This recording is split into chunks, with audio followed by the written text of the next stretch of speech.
출발 새 아침.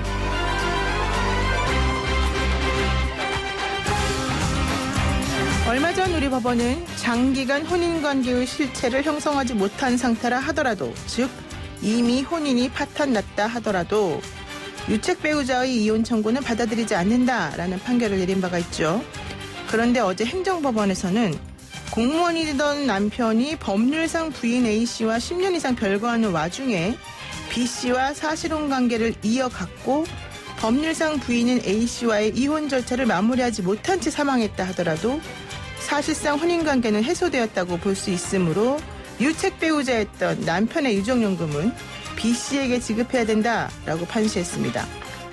추후 유책 배우자라 하더라도 이미 혼인 파탄 상태가 오래되었다면 이혼을 청구할 수 있고, 그와 형성한 새로운 법률상 혹은 실체적 이해관계가 있는 사람에게는 어떠한 혜택이 들어갈 수 있다, 이런 식으로 판례가 바뀔 수 있을지도 모르겠습니다. 세상은 계속해서 변하고 있는 게 맞는 거겠죠? 따뜻하고 상식적인 보통 지식인 노영희 변호사가 진행하는 YTN 라디오 노영희의 출발 새 아침, 오늘도 시작해 보겠습니다.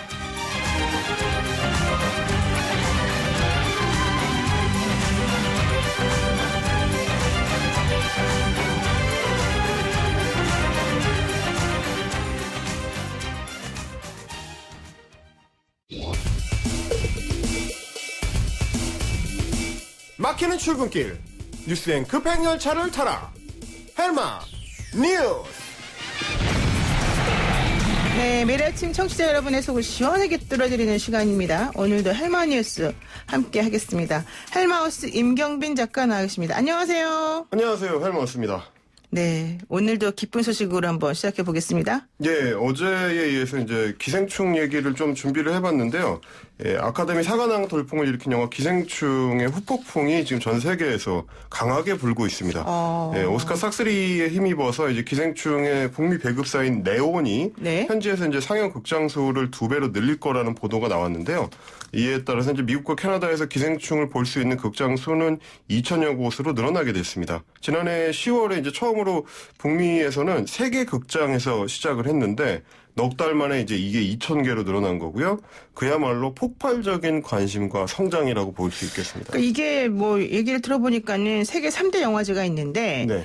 그 영화를 만드는 혹은 배급하는 곳에서는 기본적으로 이런 영화제를 대비한 홍보 전략이 계속해서 전쟁처럼 벌어지더라. 이번에 CJ에서 사실은 후원을 했는데 CJ 같은 경우에도 100억 원을 쏟아부었다. 홍보에만. 이런 얘기가 있더라고요. 그거 이제 소위 이제 프로모션과 투어라고 하던데. 그래서 이제 전 세계를 돌면서 영화를 홍보하고 뭐 배우나 감독들이 이제 그런 다양한 이야기를 하는 그런 게 굉장히 좀 일종의 마케팅적으로 중요하다고 그렇죠. 하더라고요. 이번에 굉장히 효과를 많이 봤다. 그런 얘기도 있었고요. 네. 일단은 지금 이제 각종 흥행 기록을 갈아치우고 있는데 첫 번째 목표는 영화 산업의 중심지라고 할 수 있는 이제 북미에서 그 비영어 작품으로는 이제 최고 흥행 기록을 세울 수 있을 거냐, 이거 여부입니다. 예. 이제 9일 기준으로 봤을 때 기생충의 북미 수입은 약 3,553만 달러, 우리 돈으로 한 420억 원 정도가 되는데요. 네. 비영어 영화 중에서는 지금 역대 6위의 랭크가 돼 있습니다. 그러니까 이게 사실은 상당히 높은 순위라고 하더라고요. 예, 굉장히 높은 순위고요. 이제 오스카 프리미엄을 안고 개방관이 이제 대폭 확대되는 이제 분위기이기 때문에 네. 역대 2위가 이탈리아 영화였던 이제 인생은 아름다운데 5,725만 달러입니다. 이 정도는 무난하게 넘을 수 있을 것 같다. 이게 이제 현지의 기대고요. 네. 역대 1위가 이안 감독의 와호장룡인데 이게 1억 2,800만 달러가 넘으니까 갈 길이 좀 멀긴 한데 가능성이 아예 없지는 않다는 게 이제 전망입니다. 야, 와호장룡? 얼마 만에 들어보는 와호장룡인지. 그러니까요. 이제 오스카 네. 작품상을 일단 수상을 했기 때문에 그것도 비영어 영화로 처음으로 수상을 했기 때문에 후광 효과를 얻으면은 한번 도전해 볼 만하지 않을까 이런 얘기가 나오고요. 예. 게다가 이게 기생충 같은 경우는 아직 전 세계적으로 판권이 팔린 나라들 중에서 150여 개국은 개봉을 아직 안 한 상태입니다. 네. 그러니까 꿈의 스코어라고 할 수 있는 5억 달러 매출도 어쩌면 가능하지 않을까 이런 관측이 나오고 있습니다. 빨리 여러 친지들 외국 계시면 전화 한 통 넣어서 한 번 더 보세요. 이래야 네. 되는 거 아닌가 싶네요. 예. 예. 자, 그런데 이번에 이 기생충의 아카데미 수상으로 결국 더 중요한 게 한국 문화에 대한 전 세계적 위상이 높아졌다 이런 거 아니겠습니까? 예, 굉장히 이제 강한 효과를 발휘하고 있다는 게 이제 평가인데요. 사실 이번 기생충 수상으로 이제 한국 영화가 드디어 오랜 라이벌이었던 일본 영화를 공식적으로 넘어서는 상징적 사건이 일어난 거 아니냐. 이런 평가를 내놓는 사람들이 많습니다. 그동안 이제 서구인들한테 그 동양 문화의 상징은 주로 일본이었는데 영화 쪽도 마찬가지였고요. 네. 80년대, 90년대에 걸쳐서 일본 문화가 이제 주로 서양에서는 뭐 객체로 소비됐던, 그러니까 일종의 오리엔탈리즘입니다. 네. 좀 독특하고 좀 동양적인 신비로운 뭐 이런 식으로 소비가 많이 돼 왔는데, 근데 최근에 이제 한국 영화, 이제 기생충으로 상징되는 한국 영화는 전혀 다른 방식으로 그 사람들한테 이제 받아들여지고 있습니다. 전 세계인이 모두 공감할 수 있는 이제 가난이나 계급 갈등 이런 문제를 정면으로 다루면서 일종의 이제 보편성, 네. 그러니까 독특한 게 아니라 보편적인 거. 그래서 동양적이다라고 해서 통하는 게 아니고 보편적인 감성을 두드리고 있다. 이런 이제 평가가 나오는 겁니다. 그러니까 일본 문화나 혹은 일본 영화가 서양인들에게는 아시아 혹은 동양 문화의 기준인 것처럼 그동안 평가가 됐는데 그렇죠. 이번에 이제 기생충을 통해서 우리나라와의 작품이나 이런 것들이 또 기준이 될 수도 있다 이런 얘기네요. 예. 그게 이제 보통 일본 문화라고 하면 서양 사람들한테는 뭐 일본 스시라든지 아니면 뭐 닌자 같은 좀 독특한 동양 문화 이런 걸로만 주로 소비가 됐었는데 네. 한국 문화는 좀 다르게 소비가 지금 되고 있는 것 같아요. 지금 뭐 BTS가 이제 팝의 본산인 미국의 K-팝의 탁월한 성취를 지금 전파하는 역할을 하고 있고, 네. 뭐 다양한 한국 드라마들이 지금 해외에서 호평을 받고 있습니다. 그만큼 이제 한국 문화에 대한 어떤 국제적인 관심, 호기심 이런 게 굉장히 높아진 상태고, 그 주로 한국을 좀 받아들이는 방식이 예전하고는 좀 달라졌다는 얘기들이 많이 나오는데요. 굉장히 뭐 최첨단이다, IT 문화의 뭐 어떤 상징적인 국가다, 이미 경제적인 선진국이다. 그래서 이제 우리가 생각하는 것보다도 해외에서 우리를 받아들이는 방식이 예전하고 좀 많이 달라졌다는 느낌을 받게 됩니다. 뭐 크레이지 아시아인가요? 하여튼간 우리나라 사람들을 소재로 해가지고 해외 드라마 시리즈가 만들어지기도 하고 예. 그렇죠. 뭐 김씨네 편의점 이런 것도 마찬가지고요. 예, 그런 걸 보게 되면 확실히 분위기 다르다 이런 얘기가 할 수 있겠습니다. 예. 네, 이게 결과적으로는 앞으로 우리가 더 잘해야 된다 이런 쪽으로 연결되겠죠. 예, 뭐 단적으로 저는 뭐 그 장면이 생각이 나더라고. 이제 봉준호 감독이 아카데미 수상 가능성을 이제 작년에 물어보는 기자한테 거기 뭐 그냥 로컬 영화제 아니겠어요? 이런 얘기를 했던 거. 네. 그런 것도 이제 한국 문화의 파워가 높아지는 어떤 상징적 장면이 아니었을까 네, 생각이 들었습니다. 자, 두 번째 소식은 뭡니까? 자, 신종 코로나 바이러스 관련된 소식인데요. 조금 전에 지금 우한에서 그 3차 전세기가 도착을 했다는 소식이고요. 네. 세계보건기구인 WHO에서는 신종 코로나 바이러스의 공식 명칭을 결정해서 발표를 했습니다. 코비드19라고 했는데요. 네. 코로나 바이러스 질병, 그러니까 코로나 바이러스 디지즈의 그 영어 줄임말에다가 발생 연도인 2019년을 붙여서 코비드19로 이제 결정을 했습니다. 네. 예, 그동안 WHO가 밝혔던 원칙대로 지리적인 위치, 뭐 동물의 이름이나 뭐 개인의 이름이나 이런 걸 이제 빼고 새로운 명칭을 찾았다고 설명을 했고요. 네. 국내에서는 어제 3번 확진자의 지인으로 알려진 중국인이 추가 확진이 되면서 이제 국내에서 발생한 확진자는 28명으로 한 명 늘어났습니다. 네. 다만 이제 이 환자 경우는 그 양성하고 음성에 딱 경계에서 아슬아슬하게 확진 판정을 받았는데 3번 환자와 접촉을 한 이후에 이미 14일이 넘은 상태이기 때문에 혹시 생각보다 잠복기가 더 긴 거 아니냐 이런 우려도 나오고 있습니다. 하지만 예, 말씀하세요. 예. 하지만 이제 질본에서 밝히기로는 정확히 언제 이제 증상이 나타나기 시작했는지를 확정하기가 좀 어렵다. 네. 지난달에 이제 성형 수술을 받은 후에 진통소염제를 복용해 왔기 때문에 뭐 가벼운 증상이 나타난 거를 본인이 몰랐을 수도 있다. 이런 설명이었습니다. 그 WHO에서 이름을 이제 공식적으로 명명을 하면 지금 네. 국회에서 특위 구성할 때 이름 때문에 서로 여야가 합의를 못 본 게 있잖아요. 네네. 그거를 조금 할 수 있을까요? 이것도 좀 기대가 되고 네. 또 하나는 이제 그 14일 지난 후 확진받은 그 이번에 환자 네. 그분은 사실은 그 소염제 진통소염제 복용했기 때문에 좀 더 그랬을 가능성도 있다는 거라서. 네, 아팠던 거를 몰랐을 수도 있다. 그렇죠. 예. 이것도 좀 한번 정밀하게 확인해봐야 되겠네요. 네.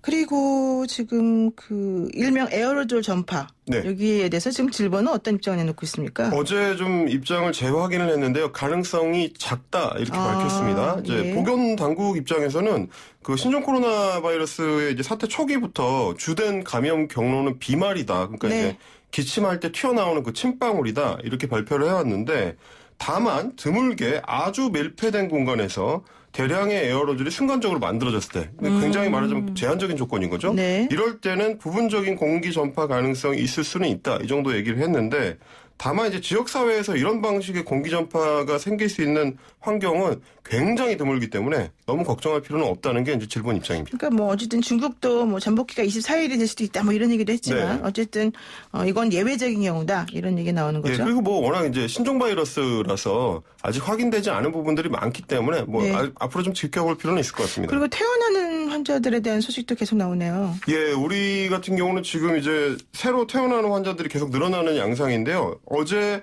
11번 환자가 퇴원을 했는데 이번 한 지 10일 만에 좀 빠르게 퇴원을 했습니다. 네. 25살의 젊은 한국인 남성인데 의료진 말로는 열이 있으면 이제 해열제를 주는 정도, 그러니까 대증 치료만 조금 했고 실제로는 항바이러스제를 사용하지 않았다. 그러니까 이거는 일종의 자가 면역으로 스스로 치료를 한 경우에 가깝다 이렇게 밝혔고요. 네. 이 얘기는 즉 그 증세를 초기에 발견하고 네. 건강한 젊은 환자라면은 굳이 항바이러스제까지도 이제 필요 없을 수도 있다. 그러니까 생각했던 것보다 이 병의 이제 치명률 혹은 뭐 치명적인 정도가 약할 수도 있다. 이런 어떤 신호인 것 같습니다. 그러니까 독한 치료제를 사용하지 않았어도 어쨌든 그 일종의 뭐 항생제 비슷하게 자기 면역으로 그렇죠. 예. 이런 것만 있어도 치료가 되더라. 예. 되게 좋은 소식이네요. 그러니까요. 이제 초반에 제가 설명해드렸던 것 중에 어린이들의 경우는 이제 잘 전염이 안 되고 네, 그렇죠. 전염이 되더라도 금방 앓고 지나간다 이런 얘기가 있었는데 네. 거기에 추가로 젊은 사람들은 병에 걸리더라도 건강하게 잘 유지를 하면 잘 지나갈 수도 있다. 이런 소식인 것 같습니다. 하여튼 면역력이 제일 중요한 것 같아요. 예, 실제로 잘 좀. 먹고 잘 네. 쉬고 이렇게 네. 해야 됩니다. 일을 좀만 해야 될까요? 자, 저부터 그래야 될 텐데. 네. 네. 자, 세 번째 소식은 뭡니까? 네. 자유한국당의 험지 출마 관련된 좀 갈등 소식입니다. 황교안 대표가 이제 종로 출마를 확정한 이후에 그동안 수도권 험지 출마를 받아온 그 중진들에 대한 압박 정도가 심해지고 있습니다. 어제 홍준표 전 대표가 당을 향해서 일종의 타협책을 하나 내놨는데 네. 그동안은 본인의 이제 고향인 경남 밀양, 의령, 함안, 창녕 출마 이쪽을 고집을 해왔는데 어제 그 경남의 다른 지역으로 내가 출마지를 옮길 수도 있다. 그러면서 이제 대표적으로 양산 을 지역구를 꼽았습니다. 네. 근데 사실은 이제 김형호 공관위원장 같은 경우는 김태호 전 전 지사에게 네. 그쪽으로 가라 이런 얘기했었잖아요. 네네. 근데 홍 전 대표가 내가 가겠다 지금 이렇게 나오는 거예요? 네, 그게 이제 일종의 타협책이 될 수 있기 때문에 뭐 어떻게 보면 경쟁이 벌어지는 것 같은데요. 네. 그러니까 양산을 지역 같은 경우는 이제 지금 민주당 서영수 의원 지역구인데 이미 불출마를 선언한 상태고요. 네. 민주당에서는 서 의원을 대신해가지고 이제 김두관 의원을 수도권에서 해놓은 상태입니다. 네. 김두관 의원이 이제 경남지사 출신이니까 PK 선거를 이끌어달라. 이게 이제 민주당의 생각인데 여기에다가 홍 전 대표 같은 경우는 나도 경남지사 출신이다. 이러면서 이제 맞불을 놓겠다. 네. 그래서 PK에서 약간 그 강하게 맞붙는 그런 모양새를 좀 만들어 보겠다. 이런 구상인 것 같고요. 수도권으로 끌려가는 것보다는 아무래도 이제 PK에서 한번 승부를 걸어보는 게 낫겠다 이렇게 생각을 한 것 같습니다. 그렇죠. 뭐 황교안 대표의 나는 백댄서가 아니다 이런 얘기까지 했는데 예. 어쨌든 앞으로 이제 어디를 나가게 될지 한번 확인을 해봐야 될 것 같습니다. 아마 이제 그 한국당 공관위에서는 오늘 어느 정도 좀 윤곽이 나올 것 그렇죠. 같습니다. 예. 오늘 말씀 여기까지 드릴게요. 고맙습니다. 감사합니다. 네, 헬마우스 임경빈 작가였습니다. 아침을 시작하는 슬기로운 방법. 오늘 내게 이로운 뉴스. 노영희의 출발 새 아침 슬기로운 인터뷰. 새로운 보수당의 유승민 의원이 신설합당 추진을 제안한 이후에 야권 통합에 대한 관심이 모아지고 있습니다. 뭐 아직까지 통합의 내용적인 측면이 정확하게 통일됐다라고 보긴 좀 어렵겠지만요. 그럼에도 불구하고 지금 좀 진척이 있는 것 같으니까 한번 이 얘기를 나눠봐야 될 것 같습니다. 통합신당 공동준비위원장이시죠. 정병국 새로운 보수당 의원 연결돼 있습니다. 의원님 안녕하세요. 예, 안녕하세요. 정병국입니다. 네, 요즘 진짜 많이 바쁘실 것 같은데 예, 그 통합신당 공동준비위원장의 지금 직을 맡고 계시잖아요. 예, 예, 어떻게 돼가고 있습니까? 예, 뭐, 그동안 어렵게 왔지만 잘 진행이 돼가지고 오는 16일 날, 정상적으로 새로운 당이 출범을 하게 됩니다. 그렇군요. 아주 기쁜 예. 소식이라고 야권에서는 볼 수 있는데 사실 이렇게 되게 된 계기 중에 하나가 바로 유승민 의원이 모든 걸 내려놓았기 때문 아니냐 이런 얘기 그 나오거든요. 역할을 했습니다. 네. 근데 유승민 의원이 내려놓는 게 사실 너무 많다 이런 얘기도 나오더라고요. 뭐 불출마, 공천권, 지분, 당권 모두 내놓겠다. 이게 선거 2달 앞두고 새로운 보시당에서 너무 많이 양보한 거 아닙니까? 그렇지 않습니다. 저희가 바라는 거는 우리 의원들 한두 사람이 더 되고 안 되고 개인적인 문제가 아니라 지금 국정이 파탄으로 가고 있고 문재인 정권이 폭주를 하고 있는 것을 어떻게든 막아야 된다. 그리고 괴멸되다시피 한 그 범보수를 다시 재건해야 된다 하는 차원에서 모든 것을 내려놓고 그야말로 범중도 보수를 재건을 하는 것, 네. 혁신 보수를 만들어내는 것에 초점을 맞췄기 때문에 그 무조건 그 우리가 개인적인 것을 요구하는 게 아니라 그 우리 함께하는 사람들에게 혁신의 모습으로 다가갈 수 있는 것을 요구하는 거죠. 네. 상대적으로. 예. 그러니까 그럼 대승적 차원에서 어쨌든 양보를 지금 하고 일단은 뭐 양보라기보다는 이렇게 해야 된다라고 생각하시기 때문이다. 그렇습니다. 예, 이렇게 볼 수 있는 건데 그러면 유승민 의원뿐만 아니라 새로운 보수당에 계신 모든 의원님들도 다 그런 자세이신 거예요? 예, 그렇습니다. 어제는 그 공천에 대해서 우리가 지분을 요구하지 않는 만큼 네. 그동안 김영호 그 의장이 위원장으로서 공천관리위원회가 그 지금 활동을 해왔는데 자유한국당 내에 네. 저희들이 좀 더 점검을 해봤고요. 그분들이 그 개혁의 의지나 개혁 공천의 의지 이런 부분들을 우리가 인정을 했고 그래서 조건 없이 인정을 하게 된 겁니다. 그러니까 한국당의 김형호 공천관리위원회 체제가 잘 돌아가고 있다. 우리는 믿는다. 이런 얘기시네요. 예, 그렇습니다. 그런데 한국당 공천 상황이 사실은 그렇게 아주 매끄럽지 않다 이런 얘기 나오거든요. 뭐 황교안 대표가 조금 뒤늦게 종로 출마를 얘기하긴 했지만 홍준표 전 대표, 뭐 김태호 전 의원 여러분들이 지금 특히 TK 지역의 의원들이 계속해서 버티기를 할 거다 이런 얘기도 나와서 과연 유승민 의원 쪽에 이 새로운 보수당 의원들이 계속 양보만 한다고 될 것이냐 이거 어떻게 보세요? 저는 뭐 이게 저희들이 기본적으로 모든 걸 내려놓고 이렇게 대응을 함으로써 그분들 그러니까 기득권에 안주하려고 하는 사람들에게 엄청난 압박이 되리라고 저는 생각을 해요. 네. 그렇기 때문에 거기다 힘을 실는 거라고 이 개혁 공천을 하는데 저희가 힘을 싣고 있다 이렇게 보시면 될 겁니다. 그러면 유승민 의원이 물론 불출마 선언하시긴 했어요. 진정성 보이기 위해서. 그렇지만 만약에 공천이 이쪽에서 김형호 의원 쪽에서 위원장 쪽에서 유승민 의원한테 수도권 험지라도 나가세요 이러면 또 나가실 수도 있는 거예요? 그거는 이제 유승민 의원 판단일 거고요. 네. 아마 어떻게든 이기는 통합이 되기 위해서 어떻게 할 건가 많은 고민을 할 거라고 생각을 합니다. 그렇군요. 그러면은 왜 이제 황교안 대표랑 유승민 의원이 만나서 빨리 단판을 지으시고 좀 구체적인 플랜이나 절차가 진행이 돼야 될 것 같은데 왜 아직도 안 만나시나요, 그러면? 그 단판을 지을 부분은 없어요. 아, 네. 이미 유승민 그 대표는 모든 거를 내려놓은 상황이잖아요. 네네. 내려놓은 상황이 뭘 단판을 지켰어요. 그렇군요. 그러니까 이제 유승민 의원의 이런 뜻은 네. 정말 우리가 지향을 하는 국민이 바라는 혁신 대통합을 이뤄달라라고 하는 거고 네. 저희들이 그 뜻을 받들어 가지고 그야말로 국민의 눈높이에 맞는 진정한 그 중도 범보수가 하나가 되는 것이 그 길이라고 저는 봅니다. 그러면은 이건 좀 죄송한 말씀일 수도 있는데 당대당 통합을 계속 주장하셨지만 사실 모양새는 흡수 통합이다 이런 얘기도 나오던데 그렇게 볼 수도 있는 거 아닙니까? 전혀 그렇지 않습니다. 어떤 부분에서 흡수 통합이라고 생각하시는지 모르지만 네. 자유한국당 108명이잖아요. 네. 저희들은 8명입니다. 거기에다가 이제 전진당이라든지 그 범중도 보수 시민단체들이 함께하고 있잖아요. 네네. 지금 그런 상황에서 108명임에도 불구하고 1대1의 이 신당합당을 지금 하고 있는 거거든요. 그러니까 신설합당을 하고 있는 거거든요. 네. 그 절차에 이미 돌입을 했기 때문에 이거는 모든 간판을 다 내려놓는 거잖아요. 네. 네, 동등하게 다 내려놓고 하나의 당이 되기 때문에 이제 지금 저희들이 가칭으로 이름을 지금까지 정한 것은 대통합신당 이름으로 가자는 거죠. 그러니까 뭐 당대당 통합, 뭐 흡수통 이런 걸 다 떠나서 그렇죠. 우리는 보수 진영이 이제 한 깃발 아래 같이 모여서 새롭게 한 거기 때문에 그런 네. 식으로 제가 얘기한 것처럼 그렇게 우문은 좀 부적절하다 이런 얘기를 하셨네요. 그렇습니다.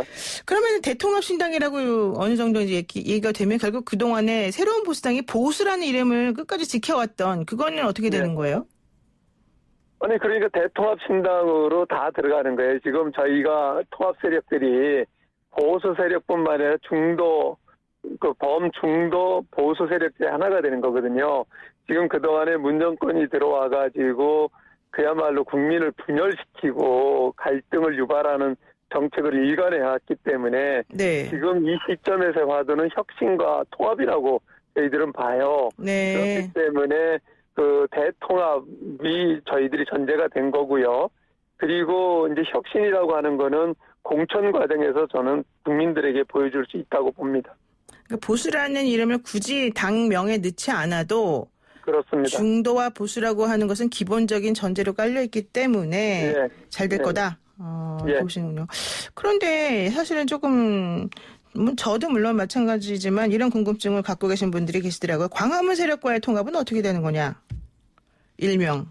기본적으로 저희가 이 대통합 신당으로 여기까지 오는 데에는 네. 지난한 여러 과정들이 있었어요. 네. 그 물밑에서 뭐 지난 9월부터 시작을 했던 건데요. 네. 결국은 이제 그게 수면 위로 드러나게 된 게 혁신통합추진위원회가 구성이 되면서 드러나게 됐지 않습니까? 네. 그 혁신통합추진위원회가 발족을 하면서 그 대국민께 밝힌 그 우리가 주장 통합의 3원칙을 포함을 한 6대 원칙을 제시를 했고요. 네. 그 6대 원칙에 동의하는 세력이라고 하면 네. 어떤 정당, 어떤 세력도 다 함께 할 수 있다는 게 제 생각입니다.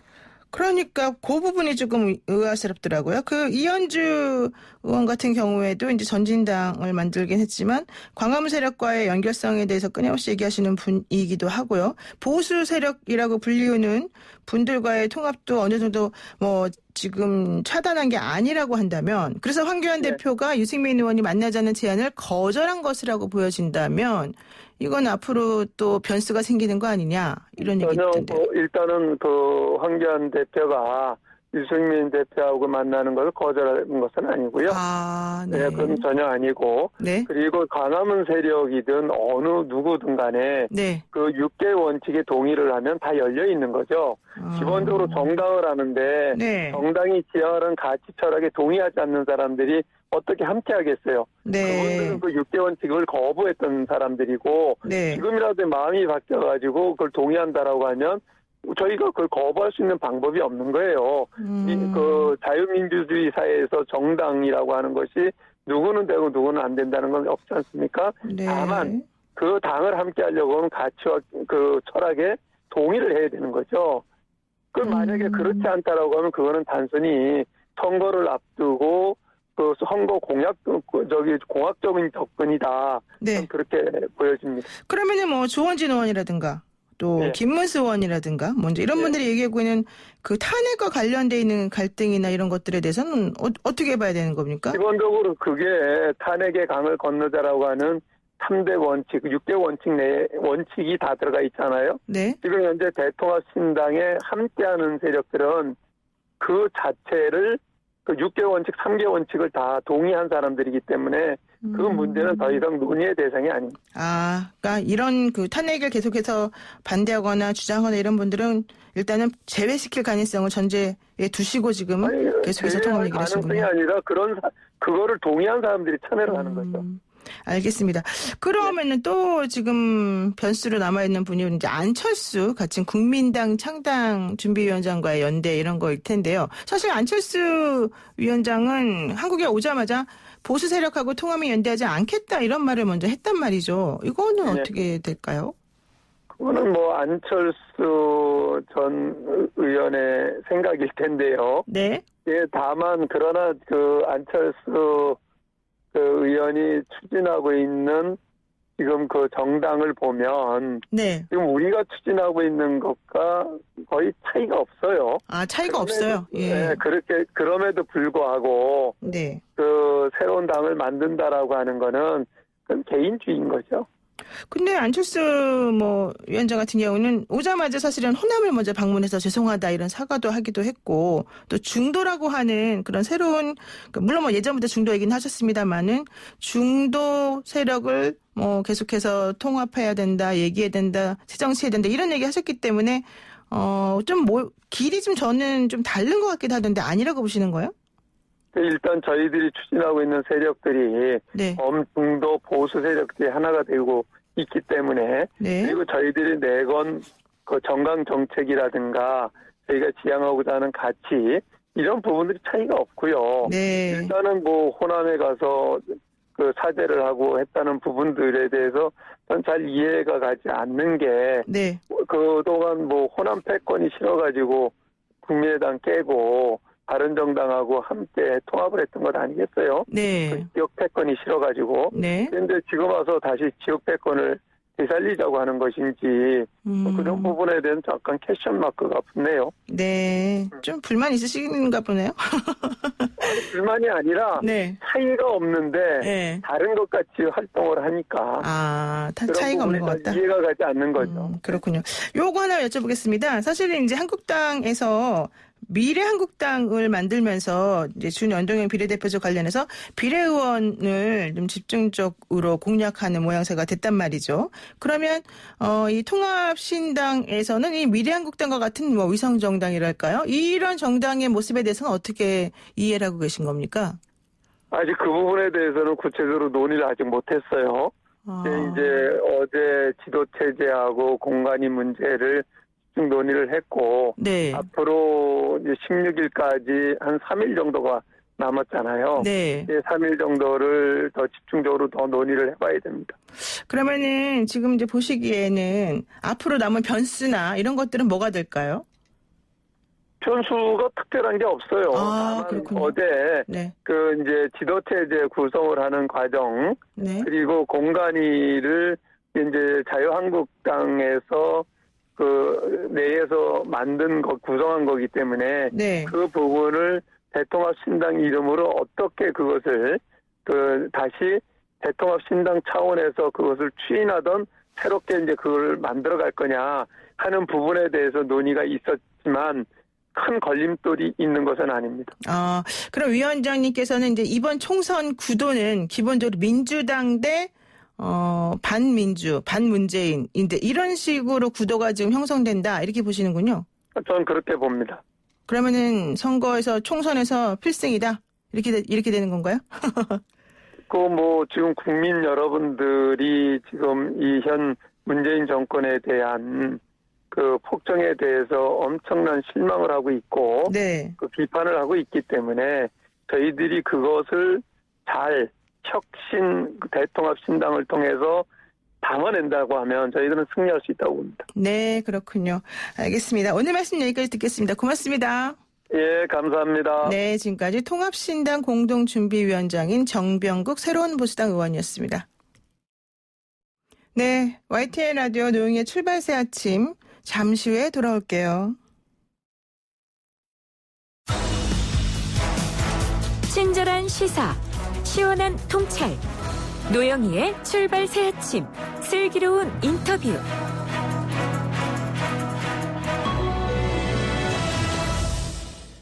추미애 법무부 장관이 취임 한 달 만에 첫 기자회견을 열었습니다. 그런데 검찰의 수사 절차에 또 한 번 손을 댈 것으로 지금 예측이 되고 있어요. 같은 상황에서 수사하는 검찰과 기소하는 검찰을 따로 두자는 방안을 사실은 밝힌 건데요. 무리한 수사를 막기 위해서라는 이런 취지에 대해서 수사 효율성만 떨어뜨리는 거다 이런 지적을 하는 분들도 있습니다. 자세한 내용 한번 분석해 보도록 하겠습니다. 건국대 법학전문대학원 한상희 교수 연결돼 있습니다. 교수님 안녕하세요. 네, 반갑습니다. 네, 반갑습니다. 그 교수님, 지난번에 추미애 장관이, 일명 울산의 그 청와대 개입 관련된 공소 제기에서 공소장을 비공개하지 않았습니까? 네, 이 점에서 그랬죠. 우선 어떻게 판단하셨습니까? 공소장, 국회에서 공소장 제출 요구가 있으니까. 그렇죠. 피고인의 인권 보장이라든지 재판의 공정성 유지라는 그런 이유로 제출 거부를 했거든요. 네. 사실 무죄 추정을 받을 권리라든지 방어권이라든지 또는 재판이 공정하게 이루어져야 되는 것들은 법무부 장관이 도모해야 되는 당연한 헌법적인 요청이죠. 네. 다만 사실 이번 같은 경우에는 일반인이 정보 공개 청구 절차에 따라서 요구를 한 것이 아니라 국회의 업무를 수행하기 위해서 자료 제출 요구를 한 것이거든요. 네네. 국회정원감정법에 따라서 이루어진 것인데요. 네. 그렇다고 한다면은 그 처리 과정에서 국회와 협의를 통해서 제출 시기라든지 제출 내용의 범위라든지 또는 경우에 따라서는 비공개 조건이라든지 이런 것들을 협의하고 그 과정에서 어떤 국민의 알 권리와 또는 국회의 국정 감시 견제권 더 나아가서 피고인의 어떤 헌법상의 권리들 이런 것들을 조정하는 과정을 거쳤으면 어땠을까 하는 그런 아쉬움이 좀 남기는 합니다. 그러니까 추 장관이 얘기하는 취지는 이해하겠으나 하필이면 이 시점에 그 사건에 대해서 이렇게 비공개를 한다는 것이 오해의 소지가 좀 있을 수도 있고 그러니까 사실 어떻게 보면 불필요한 논쟁을 야기한 것이거든요. 너무나 당연한 요청인데 네네. 당연히 보호해야 되고 또 한편에서는 당연히 국회는 그러한 것들을 요청하고 심의하고 또 그걸 바탕으로 해서 국정을 감시할 수 있는 권한도 있는 것이고 국민은 수사가 제대로 이루어지고 있는지 공소가 제대로 된 것인지 이런 것들을 알 수 있는 권리도 필요한 것인데 네네. 이런 것들을 조정할 수 있는 절충점을 찾아나갈 수 있는 그런 어떤 운영의 묘라고 그럴까요? 이런 게 조금 부족하지 않았나 싶은 생각이 듭니다. 그렇군요. 운영의 묘가 좀 부족했다. 그렇군요. 그래서 어쨌든 추 장관이 이 공소장 비공개에 대해서 이 얘기되고 있는 이런 종류의 비판에 대해서 뭐라고 입장을 밝힐까가 사실 궁금했었는데 어제 얘기한 건 이겁니다. 그동안 사실상 간과되어 왔던 헌법상 무죄 추정의 원칙, 형사 피고인의 공정한 재판을 받을 권리, 공판 중심주의, 공소장 일본주의가 실질적으로 지켜질 수 있도록 잘못된 관행을 바로잡기 위한 첫걸음이다. 이렇게 말씀하셨는데 이러한 입장은 어떻게 보세요? 맞다고 보세요? 당연히 그런 피고인의 권리나 재판 공정성을 보장해야 되는데요. 이번에 특이하게 들어간 게 공소장 일본주의라는 말이 들어갔거든요. 그렇죠. 어떻게 보면은 우리 검찰이 기소할 때 법원에 제출하는 공소장에 이제 법관의 어떤 유죄 예단을 야기할 수 있는 내용들이 좀 그동안 들어가게 되고 그랬죠. 네. 실제 그래서 이제 공소장 일본주의라는 것을 검찰개혁의 한 방안으로 이야기를 하면서 좀 엄격하게 집행하자라는 이야기가 나왔었고요. 그동안 법원에서도 그런 공소장 일본주의에 입각한 판결들을 많이 내린 걸로 알고 있습니다. 네. 시행되고 있는 것이긴 하죠. 다만 이번 공소장 비공개 사건과 연관되어서 그런 게 언급된다고 하는 거는 어떻게 보면은 공소장의 내용에 유죄의 예단을 할 수 있는 내용들을 좀 빼고 공소장을 슬림화해서 이제 법원에 제출하도록 하고 그것을 바로 공개하겠다는 그런 의지의 표현이 아닌가 이런 생각이 들기도 하거든요. 네. 사실 미국 같은 경우에는 공소장이 적시 공개될 수 있는 이유 중에 하나가 제가 보기에는 공소장에 어떤 피고인에 대한 유죄 예단을 야기할 수 있는 그런 내용이 없는 걸로 알고 있습니다. 네. 이제 그러다 보니까 지금 이 상황에서 공소장 일본주의를 법무부 장관이 제시한다는 거는 이야기한다는 거는 이 공소장 체제를 좀 바꿔서 국민들에게도 바로 공개하겠다는 의지를 표현한 건 아닌가 하는 그런 생각을 하게 되네요. 오히려 또 좀 관점을 그렇게 보시는군요. 그런데 또 어제 추 장관이 얘기한 것 중 답변 내용 중에 좀 논란이 될 만한 내용도 나왔어요. 검찰이 전현직 청와대 여권 인사들 13명 기소한 것과 관련해서 이건 중대한 문제가 있다. 이렇게 공식적인 발언을 한 거란 말이에요. 법무부 장관이 이 공소 제기와 관련해서 중대한 문제가 있다. 이걸 공식적인 자리에서 기자들 앞에서 했다? 이거 어떻게 보십니까? 아마 제가 듣기로는 이제 그 기소 과정, 그 기소 결정 과정 절차적인 문제를 거론한 것으로 보이기는 하는데요. 네네. 사실 법무부 장관이라 하더라도 미국처럼 법무부 장관이 검찰총장을 겸하는 그런 체제가 아닌 분리된 체제에서는 이 검찰의 그 기소나 이런 부분에 대해서는 어느 정도 독립성을 인정하는 것이 바람직하지 않나 싶은 생각이 들기는 하거든요. 네. 그럼 뭐 경우에 따라서는 지금 현재 법무부와 검찰의 그 관계 문제 같은 것들이 아주 심각한 그 의제로 등장하고 있는데요. 네. 조금 법무부 장관으로서는 어떤 자신의 판단을 먼저 이야기하는 것보다는 네. 검찰과 법무부 또는 검찰총장과 법무부 장관의 관계를 어떻게 정립할 것이냐 하는 그런 부분에 대한 좀 그 범국민적인 의견 수렴 과정이나 또는 수기의 과정들을 거치면서 이야기가 나왔으면 좋겠다는 생각이 듭니다. 아, 그렇군요. 좀 부적절한 부분이 있다 이렇게 좀 보시는군요. 성급하게 이야기함으로써 아까도 말씀드렸습니다만 자꾸 불필요한 논쟁들이 나오게 되는 것 같거든요. 네, 불필요한 논쟁을 야기한다 이렇게 보시네요. 그런데 또 이런 일각에서는 이런 비판도 또 하더라고요. 추미애 장관이 공소장을 비공개하기로 한 근저에는 이번 총선이 있기 때문이다. 즉 예컨대 공소를 제기해놓고 사실 4월 15일 전까지 뭐 재판이 제대로 이루어지지 않을 것 뻔하니까 오히려 공소장만 공개되면서 여권에 불리한 얘기가 계속 언론과 야당 쪽에서 나올 수 있으니까 이걸 막기 위해서 한 거다 이렇게 보시는 입장도 있더라고요. 이런 효과도 있을까요?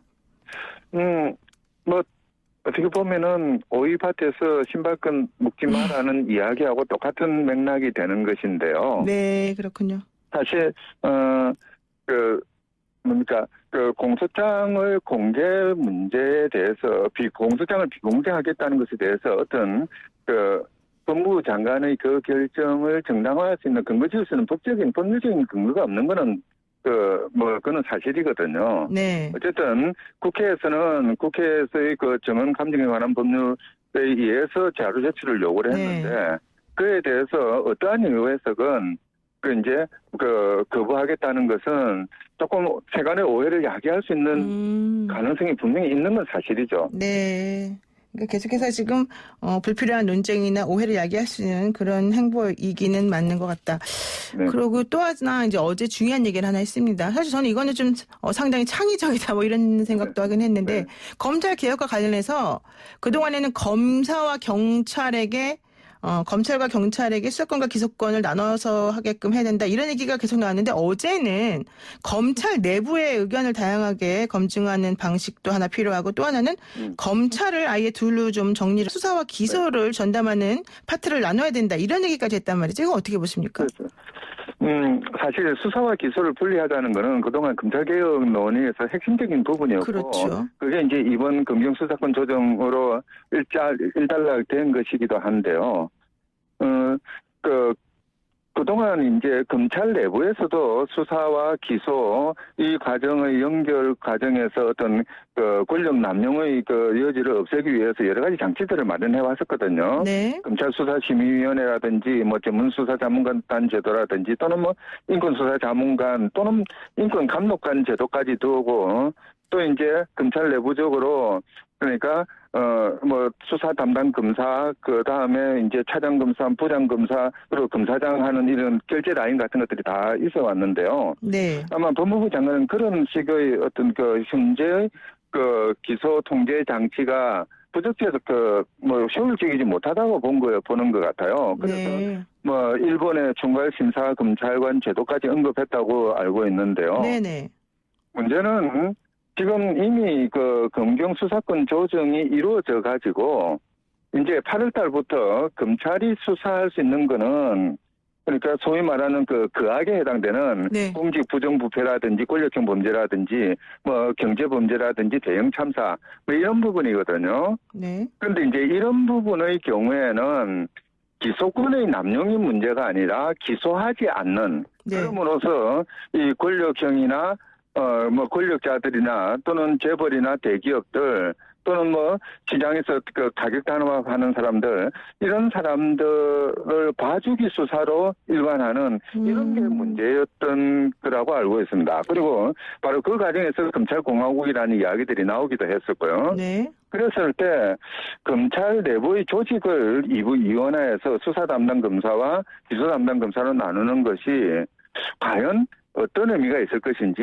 물론 수사와 기소를 구분한다는 분리한다는 점에서는 원론적으로는 찬성할 수 있는 내용이긴 합니다만은 네. 사실 뭐 그렇게 분리되어서 그게 같이 뭐 삼바 사건이라든지 라임 자산 운용 사건이라든지 또는 뭐 세월호 참사 수사라든지 이런 부분에서 그러니까 기소권을 통제하는 수사권을 통제한다는 명분으로 기소권을 통제하는 그런 교각사루의 우를 범할 가능성도 있지 않을까 싶은 걱정이 나오긴 합니다. 아, 그러니까 예, 세부적인 내용에 대해서 이제 좀 더 많은 이야기가 나와야 되긴 하겠습니다만은 이제 8월 이후에 검찰이 행수사권을 가지는 분야가 소위 권력형, 경제형, 대형 참사 네. 뭐 이런 것들인 만큼 그에 대해서는 조금 더 촉구를 하는 과정이 필요하지 않을까 싶은 생각이 들기도 하네요. 그러니까 일각에서는 또 이제 이게 관련된 검사들이 많아지니까 오히려 수사 효율성을 떨어뜨리기도 하고 정당성 논란을 야기할 수 있다. 특히 이번에 청와대를 겨냥한 수사와 관련해서 검찰의 힘을 의도적으로 빼려는 그러한 시도일 수도 있다. 이렇게 이제 보는 입장들이 있던데 이런 가능성도 교수님께서 지금 생각을 하시는 건가요? 그러면? 사실 뭐 그럴 가능성, 그게 이제 정권에 따라서는 그럴 가능성이 나타날 수도 있는 것이죠. 네. 그런데 이제 그것보다 더 중요한 것이 이제 뭐 권력형 범죄도 그렇고 그거는 이제 공수처로 넘어갈 것이니까 네네. 일단은 뭐 다른 장치가 있다고 할 수 있는데 경제 범죄라든지 사회적인 대형 참사, 뭐 세월호 사건이나 또는 그 가습기 사건 같은 이런 대형 참사가 나타났을 때, 그랬을 때 수사의 효율성과 어떤 기소의 적정성을 보장할 수 있는 장치들, 네. 이런 것들이 그 더불어 보장돼야 될 것 같아요. 네, 알겠습니다. 마지막으로 하나만 여쭤볼게요. 안철수 국민당 창당준비위원장이 범야권하고 연대를 해서 추미애 법무부 장관 탄핵을 추진하겠다. 이렇게 얘기했습니다. 네. 추미애 장관에 대한 탄핵 추진까지 필요합니까? 이 상황에서? 그 안철수 위원장님 외부에 오래 계시다 보니까 좀 정무적인 감각이 떨어진 것 같은데요. 그래요? 예. 사실 지금 제일 먼저 제기해야 될 거는 추미애 장관 탄핵 논의가 아니라 사법농단 사건에 연루됐던 법관들에 대한 탄핵 논의가 먼저 제기돼야 되는 것이죠. 네. 그 아주 중요한 부분을 놓치고 있는 것 같은데요. 그와 더불어서 뭐 추미애 장관의 어떤 검찰 개혁이 어떻게 보면 조금 전격 대작전식으로 네. 조금 그렇게 급박하게 이루어지고 있는 측면도 있긴 합니다만은 네. 그러나 그거에 헌법과 법률에 중대하게 위반되었다는 이 탄핵 사유에 해당되는 거는 조금 생각을 해봐야 될 겁니다. 아, 실제 필요한 거는 네. 검찰 개혁이라는 시대적 과제를 어떻게 효과적으로 수행할 것이냐. 네. 이 부분에 대해서 이제 야당이나 또는 뭐 그에 관련된 정치인이라고 한다면은 네. 비판적인 관점에서 협조하는 그런 노력이 필요하지 않을까 싶은 생각이 들거든요. 네, 그렇군요. 알겠습니다. 네. 예, 오늘 말씀 여기까지 듣겠습니다. 고맙습니다. 네, 감사합니다. 네, 지금까지 건국대 법학전문대학원 한상희 교수였습니다. FM 94.5MHz YTN 라디오 노영희의 출발 새 아침 8시 정각에 뵙겠습니다.